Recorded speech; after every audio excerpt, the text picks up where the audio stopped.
Hi friends, ఎలా ఉన్నారు? Good morning అందరికీ. టుడే అయితే నా పని అయితే స్టార్ట్ అయిపోయింది. చూడండి, దోశ వేస్తున్నా. పిల్లలకు వచ్చి మినప దోశ వేస్తున్నా. దానికి క్యారెట్, పచ్చిమిర్చి, ఉల్లిపాయ, జీలకర్ర వేసాను. దోశలు అయితే రెడీ అయిపోయినాయి. లంచ్ బాక్స్కి వచ్చి టమాటా రైస్ అయితే రెడీ అయితే చేస్తున్నా. పిల్లలు అయితే తింటున్నారు. దోశలు అయితే బాగున్నాయి అన్నారు. నేను ఫ్యాన్ వచ్చి నాన్ స్టిక్ ఫ్యాన్ వాడకూడదని ఐరన్ ఫ్యాన్ అయితే తీసుకున్నా దోశలకి. ఈ దోశలు వచ్చేసి మా వారికని రాగి దోశలనే వేస్తున్నా. టమాటా రైస్ అయితే రెడీ అయిపోయింది. చూడండి,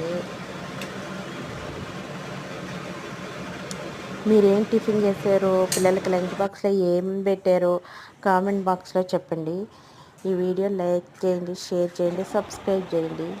మా వారికి కూడా దోశలు అయితే పెట్టేసి రాగి దోశలు. Thank you for watching.